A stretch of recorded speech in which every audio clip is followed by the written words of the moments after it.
Hi, this is Privateer Station, and today we bring you day 240 of Putin's invasion to Ukraine, with Alexey Arestovich, Lieutenant Colonel, advisor to the Office of the President of Ukraine, and Mark Fagin, Russian opposition politician. Enjoy. Dear friends, glad to see you all on Fagin Live. It is Friday, October 21st, 4 minutes past 10, and we're doing our usual stream, day 240 with Alexey Arestovich. Glad to see you, Alexey. Good evening. All right. We have over 175,000 people watching us live. 33,000 of you clicked the like button. Thank you, friends, for spending the end of the week with two guys like us and listening to our chat here. And of course, thank you for your time. Do not forget to subscribe. Arestovich is a more serious guy, but anyway, thank you for subscribing. Please click that button, click that bell, and subscribe to Alexey Arestovich channel as well. All the description are down below, and also if you are watching or listening to that in English, subscribe to the Privateer Station. Alright, let's start with what happened on the front. During the last 24 hours, I think there were quite a lot of events, especially on the south. On the south? What events are there? Okay, map to the studio. We see it now. Let's start with the left bank of Oskol on the east. No, not left bank of Jordan. Not Jordan. Well, that's, remember, Soviet times, every evening. West bank of Jordan, Israeli militants. That's been the usual USSR news video every evening. My dad told me a story that after they learned about the Israeli victory in that 6-day war, he and his friends went and got drunk. Mark, I think there is a special place in paradise for people like me because to repeat every day that not many things changed, but still repeat what is going on. Well, you are creative. You can find a way to make it very different every time, right? Here's the problem, Mark. When I'm in my theatrical personality, I can be creative. When I'm here, I'm in the military personality. There is no creativity here, not too much wiggle room. Okay, looking at the map, you see the blue side, the blue color is what we liberated. The not colored piece is the battle zone, the gray line, and the red line, the red color is Russian occupied territory. The main intrigue there was if we capture the road, that's somewhat on the Russian red-colored side now. But due to the circumstances, we did not. And we decided to capture tactically better positions to fend off counterattacks that we're facing there. They're small, they're 2 platoon sizes, but at a time, but still. So reservists and the mobilized, they're changing the situation on the front. Not really, but even if you have 400 AKs that are shooting not exactly at you, but in your general direction, that's still somewhat of an issue. So they cannot repeat what we have done when we liberated this territory, or they cannot go and capture more towns, but they can stand and hold the line more or less. I'm sorry, I'm tired today. Our current proportion on the front is about 1 to 6, 1 to 7 in casualties. So roughly what we are holding for the recent period of time.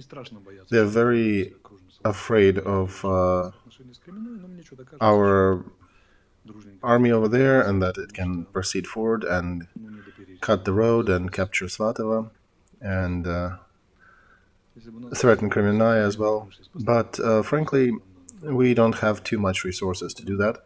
If we had our own industries supporting us, that would be one thing, but we are getting munitions and armor shipped from our allies, so We basically have to aggregate all these goodies, and then once we have enough, we use them out on the liberation effort and counterattacks, and then after they're used, we basically come down and wait for more of them to get restocked. So further down in the south, it's the same situation where they send a detachment, we shoot them down, half of them remaining alive falls back, next day they repeat that again. If you go look down south, in Bakhmut, they somewhat shifted their efforts to the east and southeast. Before that, there was a bit in the northeast as well. Most part of their efforts is on the east, and they're trying to pick it also from the bottom a little bit. So from Zaitsevo to Happy Valley and Ivangrad, that's where the main effort is right now. Let's go down south further, Gorlovka, Marienka, towards Donetsk. There are some attempts to try to catch, one side catches other on the mortar fire, UAVs, not too much active actions happening on the ground. And yesterday, when we were completing the show, there was a good shelling at Pavlovsky Bridge and managed to hit Russian correspondents, as they claimed. These guys, there were some strange correspondents. Yeah, there was in the news that some correspondents heroically died on the bridge, on Pavlov Bridge. Local guys said that, yeah, this is a Russian propaganda channel. And our command made a statement from the southern detachment, the southern group of troops. Peaceful people could not have died on this bridge because we were shelling during the restricted time. They implemented military time, so civilians cannot be outside after a certain PM hour. So we were doing our military operations after this hour. So if they were out, they are not civilians. War is war, right? You know, don't hang out in the zones of war. So the command of Russian side, they're still discussing Russian military correspondents and the propagandists. They're generally discussing that the situation on Kherson is still bad. They are losing step by step, and since the beginning of October, they lost up to 80 populated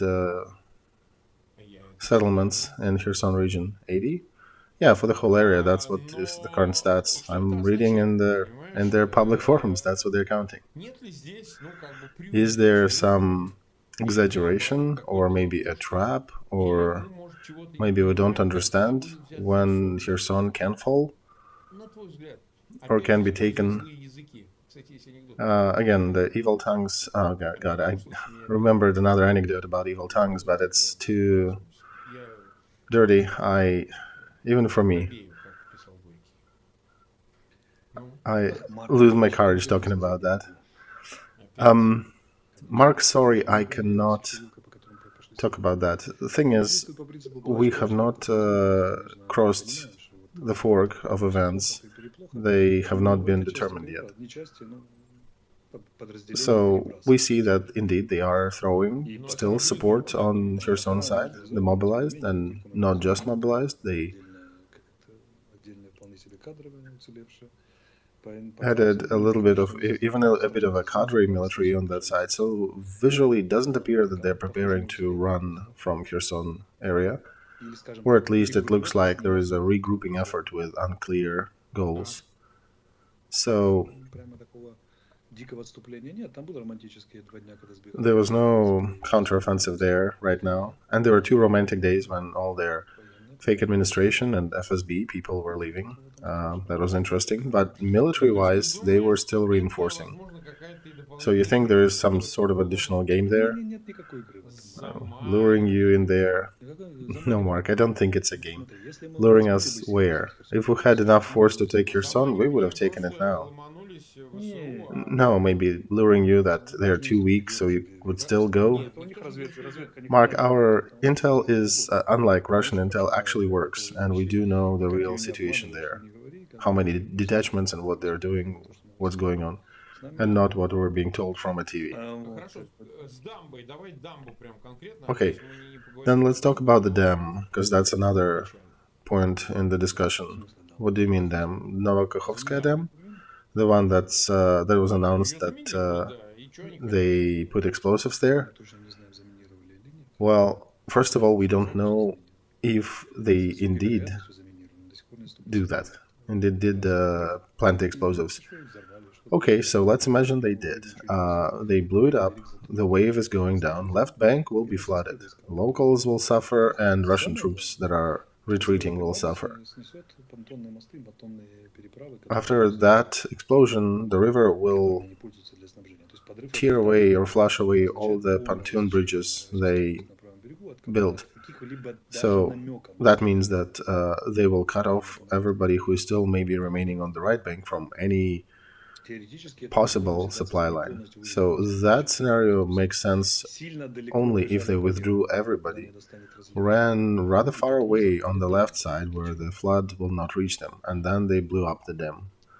For what? They're accusing Ukrainian side that Ukrainian want to blow the dam up, to shell it and destroy it. Yeah, that's too much damage for themselves. It's much easier for us to grind them out and then use the bridges or use the. Yeah, it's kind of doesn't make sense to explode it, to blow it up. I did talk yesterday that with one of the guests, and I also got messages in my mail.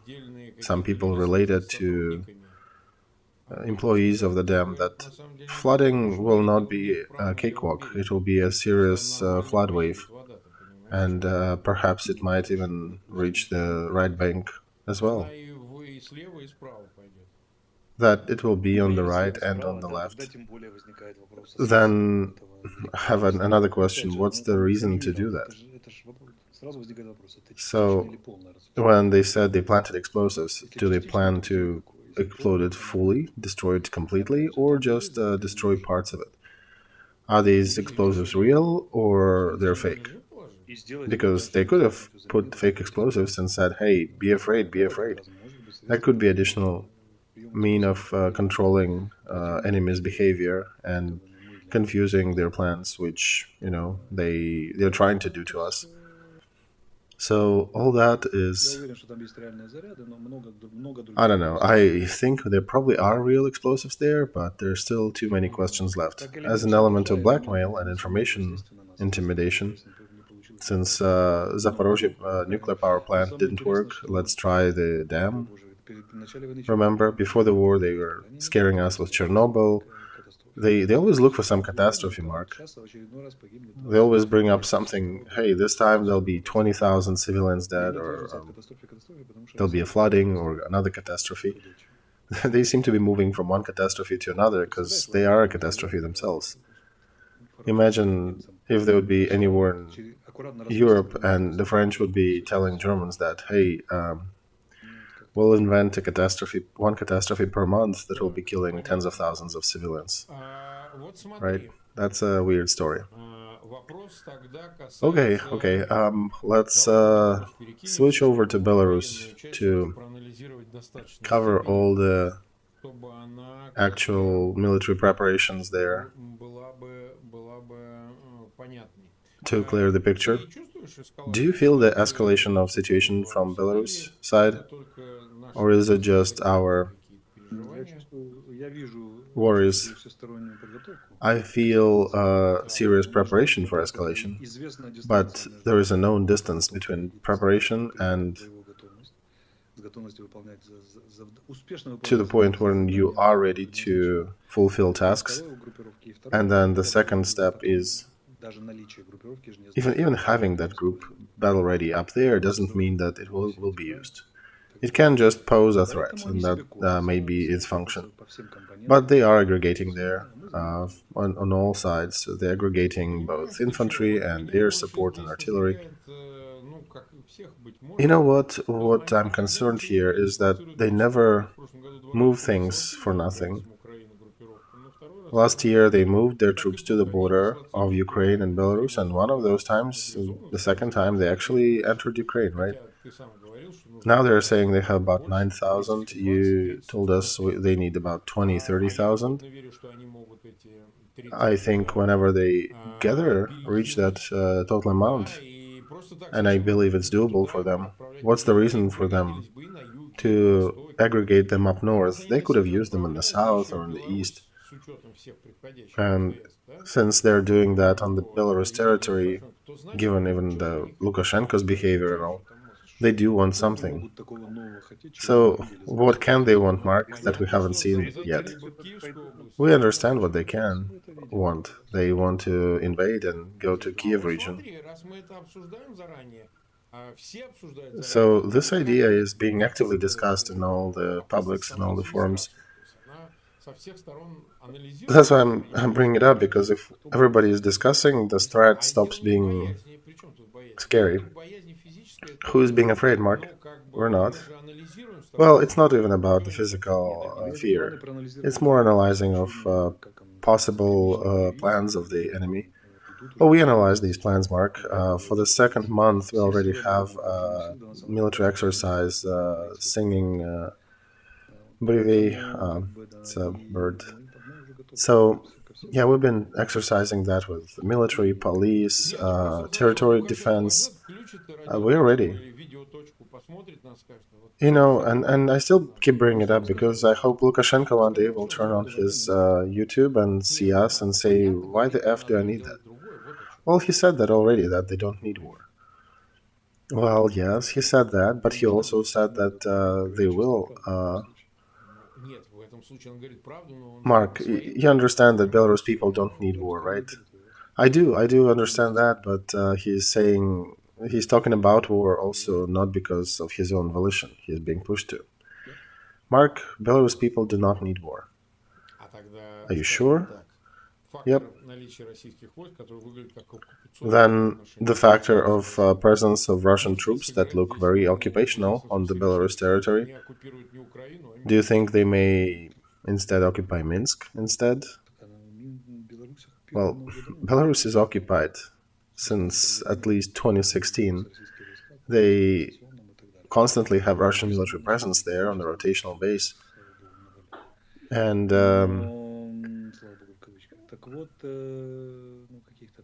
what do they want to achieve there? Topple Lukashenko? I don't think that's coming. Perhaps we don't know something. Right, perhaps we don't know, but then why do you aggregate troops on the border with Ukraine? If you want to topple Lukashenko, you can aggregate closer to Minsk, not closer to our border. Well, Belarus is not too big of a country, and Minsk is not too far from the border. Well, we'll see, Mark. All right, we have over 300,000 watching us. We've been live for 18 minutes. Please subscribe to Fagin Live, to Alexey Arestovich. If you are listening or watching that in English, do not forget to subscribe to the Privateer station. Another story. Let's talk about UAVs. I had a really good stream with Julia Latinina. She is not a military expert, or technical expert, but she, as a good journalist, went deep into researching the circumstances and details of the case. So she researched everything about drones.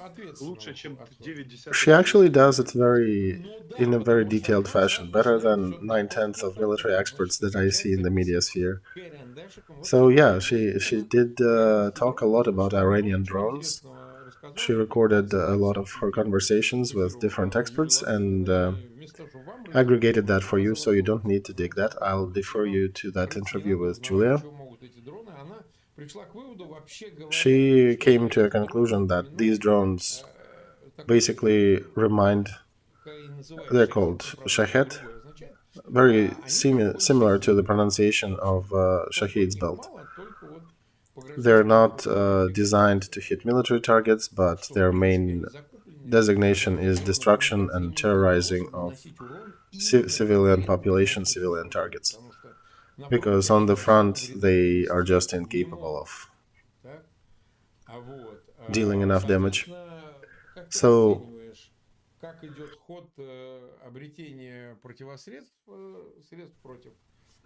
what do you think about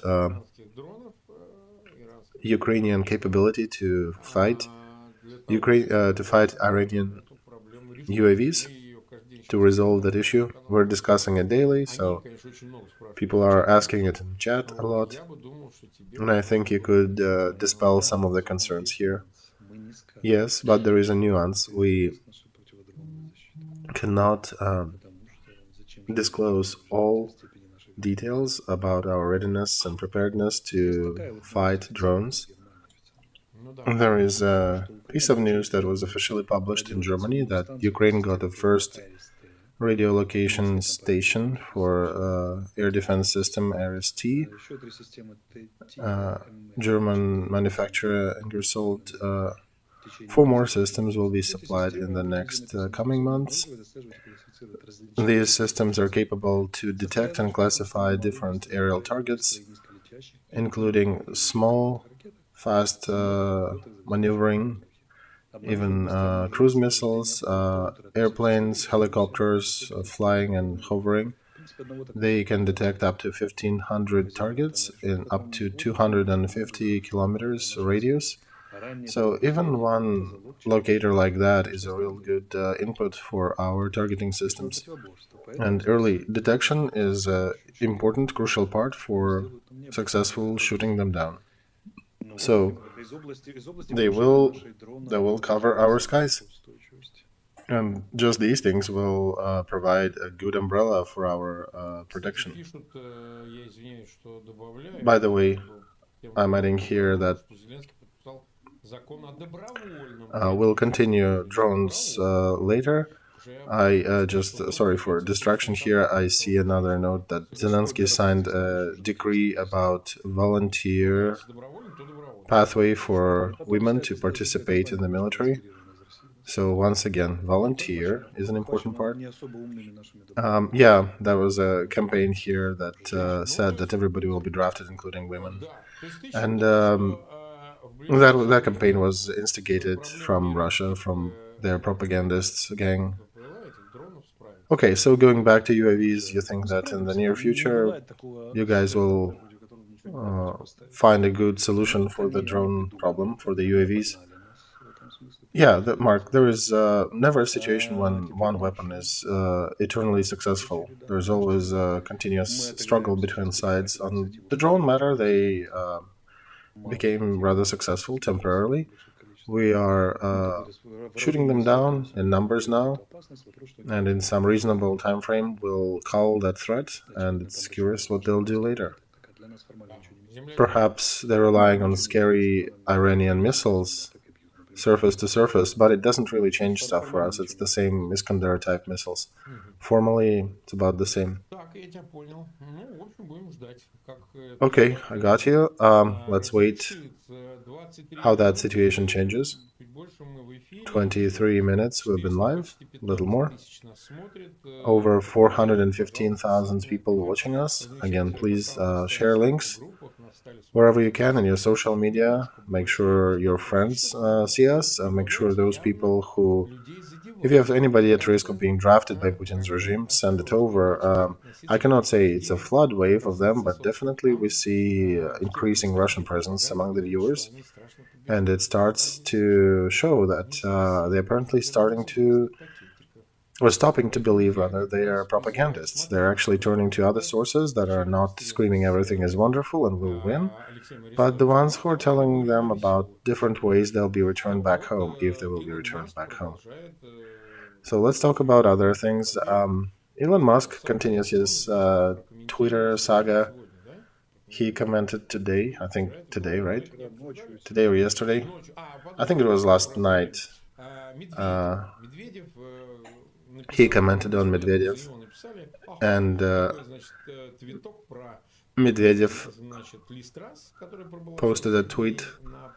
I think it was written for him, but he tweeted about Liz Truss, who was briefly on the post of Prime Minister of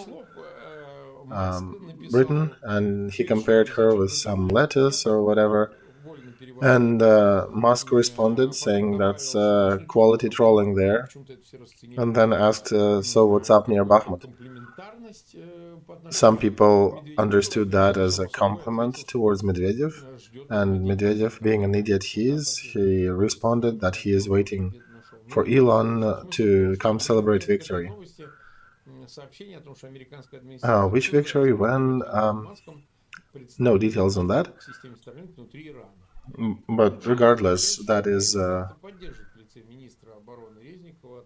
attached to the news that American administration is discussing access to Starlink comms inside Iran. And another news was connected to that Minister of Defense of Ukraine continues to work closely with Elon Musk's companies in Ukraine, where Musk is still taking that position that he will be subsidizing and use of the Starlink system for Ukraine military. So, can you tell us, do you think Elon smokes these days? Did you ask me if he smokes? Well, I think he is trying to find some median between two very different poles of his worldview.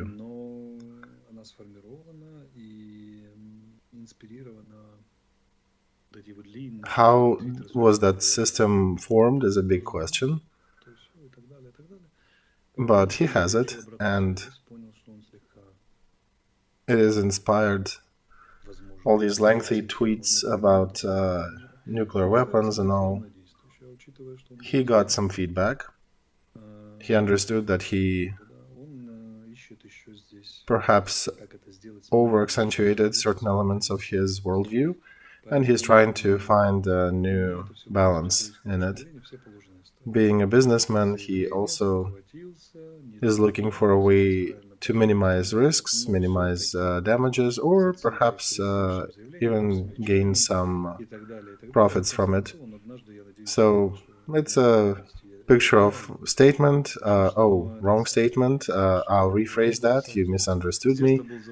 And step by step, eventually, he'll probably settle, I hope, one day with the position that he will continue helping, right, that he was always supporting Ukraine since his childhood and that he hates Putin's regime with his guts. So you think he is drifting to that direction? Okay, it seems like that. At least in his public rhetoric, what he feels inside, where he drifts to inside. I found my way. He's between drifting and being afraid and drifting into fear. So, yeah, regardless, he is still one of the richest people in the world. He owns huge assets and he can afford to discuss his ideations publicly. Okay, another topic that is being present in the media, and we need to address that, the property is seized and frozen of Russian property is seized abroad in the countries allies of Ukraine.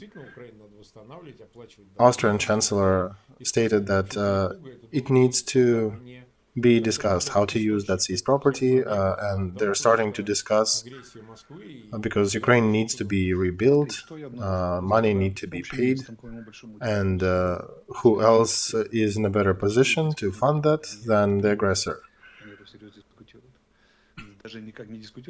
So look what I discovered.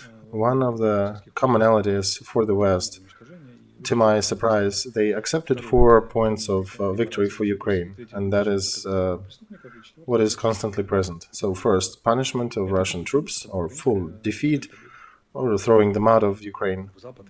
Second is economic reparations at a cost, sponsored by Russia. Third, punishment of everybody involved. And fourth, dethroning, toppling Putin.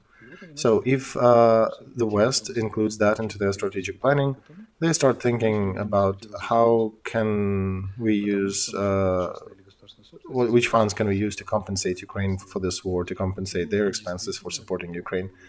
So obvious is using Russian seized assets. And taking property in the West is not a simple procedure.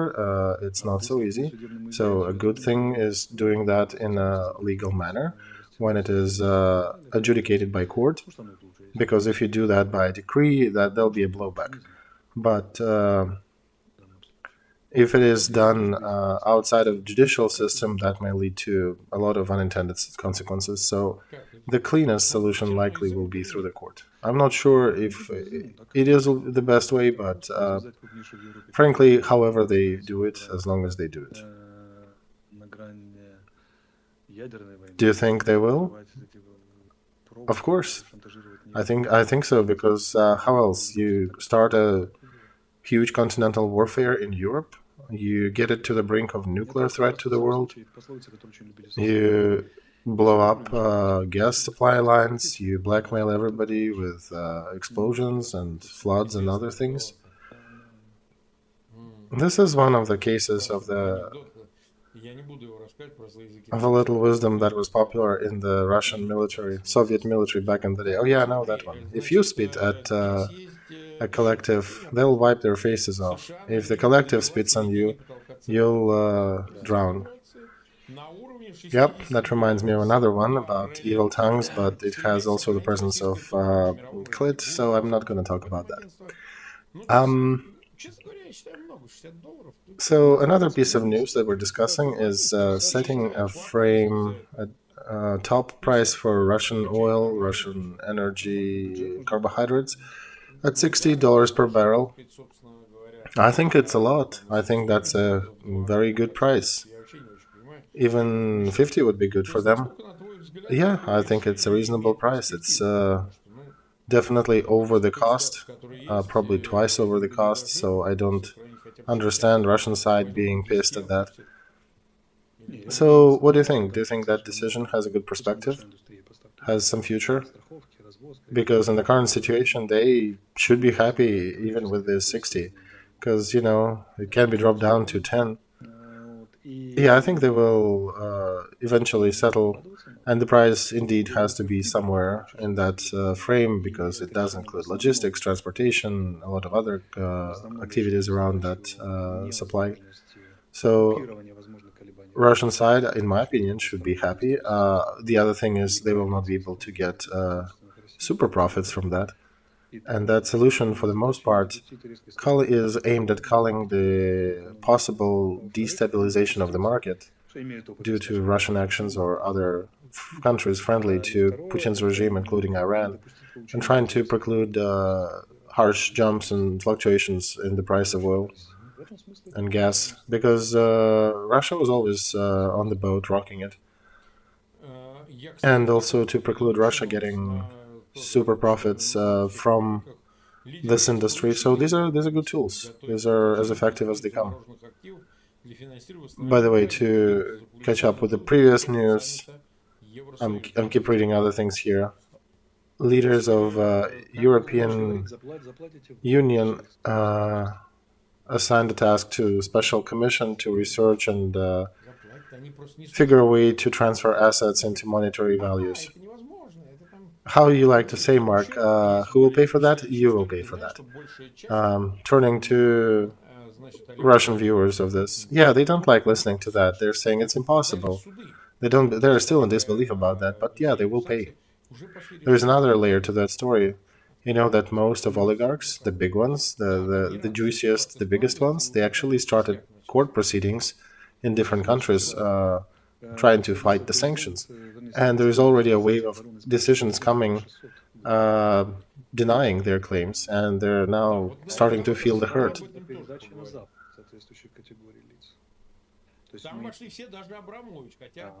And oh, by the way, in Ukraine, the National Security Council, supported by our president, added 3,600 Russian people to the next sanctions list, Ukraine sanctions for now. Oh, yeah, that's an important one. Abramovich is now a part of that list. He was spoken about that he's doing some good for Ukraine, but he's conditionally on that list. And I understand as long as he continues helping to liberate Ukrainian prisoners of war, he may still have some favors. So they voted. It's 3,600. It's a rather big list, and everybody's there, from bureaucrats to known oligarchs and functionaries. This is a precedent, and it will become the basis for making a similar appeal to the international bodies of Europe and states to include these 3,600 into their lists. Here is the basis, here are the supporting documents, and we, as the main interested party in that problem, we request you to review that list.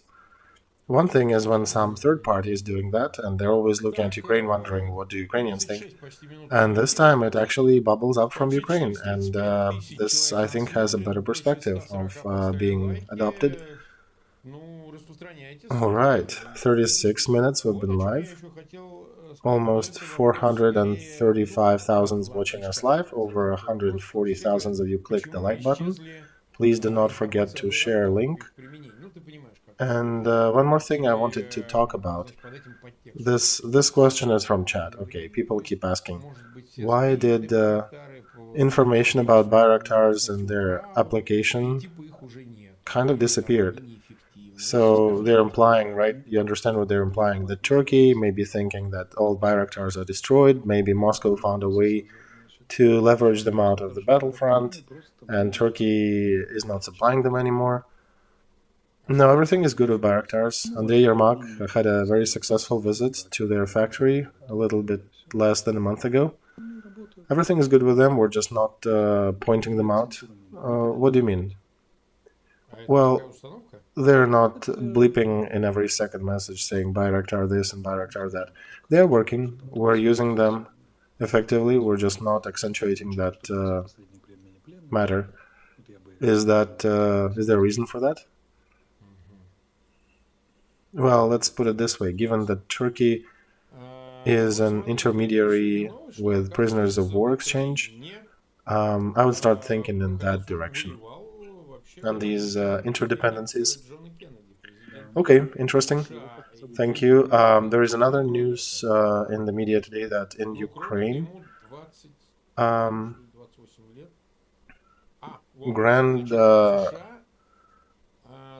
grandson of Robert Kennedy participated in the conflict on Ukraine's side.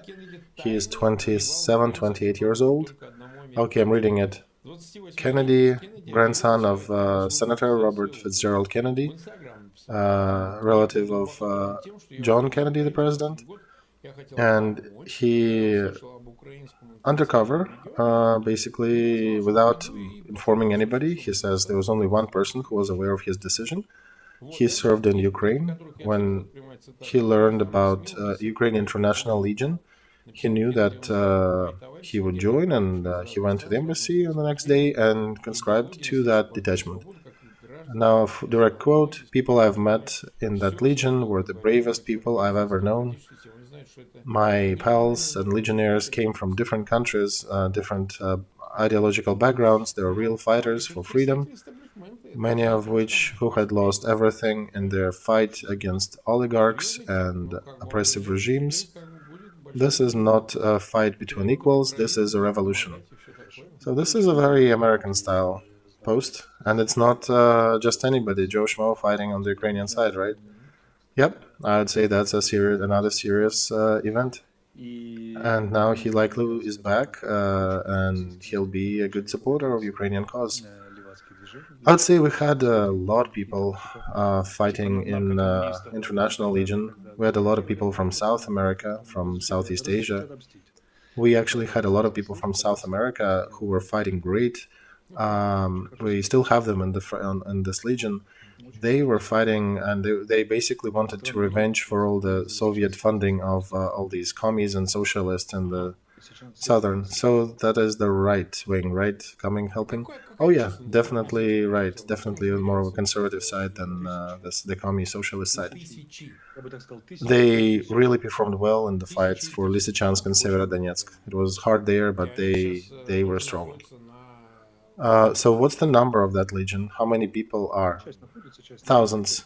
1,000? No, outmark. Thousands. Plural. There are many of them. And there are many of them are fighting? Yes, many of them. And they're going through a usual rotation. Some are training, some are fighting. They're in a usual rotational practice. Because in Moscow, they had a thesis that in disguise of volunteers in this legion, there are cadre military, instructors, specialists. Oh, you mean the ones who are on vacation? So, yeah, Russians can partake as vacationers in the military events and nobody else can? Well, yeah, right. They'll read Kennedy's post now and say, ooh, the Harvard alumni was there killing our compatriots.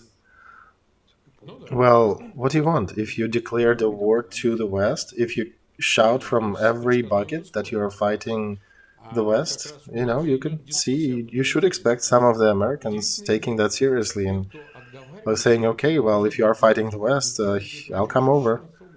And that result of that warfare is rather predictable. An interesting discussion about patriotism is unfolding.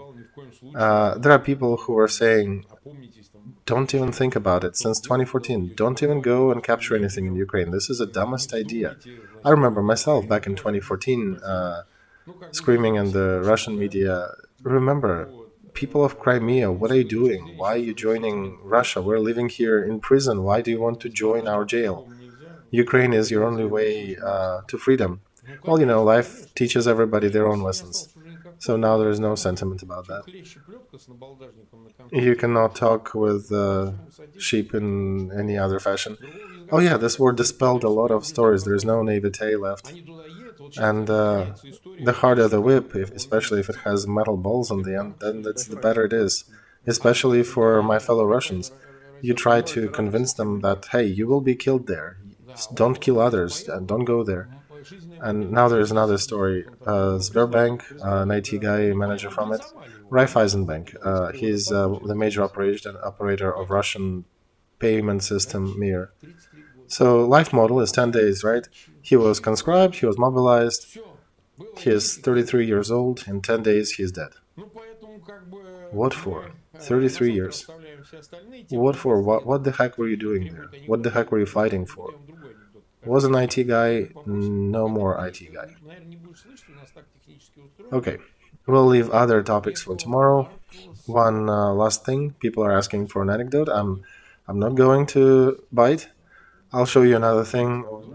You probably will not hear it due to technical things, how we have it set up. But this is Mark Solovyov. There was an Odessa congressman back in the day. People will understand why we're showing him. It's a 30-second clip.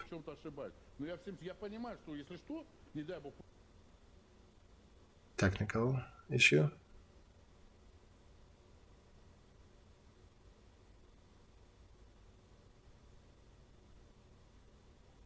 Mark's stream is experiencing a technical glitch at this moment. Hang in there, the video will come up shortly. Here it comes. Alright, so I may be wrong, but I do understand that if anything happens, all of us will be executed. Nobody will save and spare our lives. So each of us needs to continue fighting and correcting things. I hope these conclusions will be made and corrections will be made to our mistakes in the front. But once again, if we do not change the system that was stealing and robbing the country for 30 years, we cannot win. So, did you not hear it, probably? If they come, they will execute everybody. Let's not let them do that. Yeah, we'll be executed summarily together. Right, and who do you think will be putting them to that wall? That one, that deputy, that ex-congressman knows who will be executing them. I'm sending him hi from here. Do you know another one? Another little joke? So there is one more. It's Friday. So Western Ukraine, I'll speak Russian, and one guy is carrying a prisoner from one of the armies of the world without actualization. So, and he is carrying him full deep in his thoughts. So where are you taking him? To the forest. Oh, I want to work him up a little. Why? You can just shoot him here. No, I have time and I have inspiration. So this thing that has no relation to actual practices, but yeah, as an anecdote. That reminded me of how Afghan Mujahideen, their own saying said, we made him live long. All right, we'll talk about things tomorrow, 10 p.m. Come join our stream. At 1 hour before that, we'll have, by the way, a guest, Ahmed Zakayev. He is head of Republic of Ichkeria, Chechnya, as an occupied territory. Ukraine recognizes that as an occupied country by Russian Federation. So it'll be probably another interesting stream. And of course, 10 p.m. Alexey Arestovich will follow. See you then. See you tomorrow.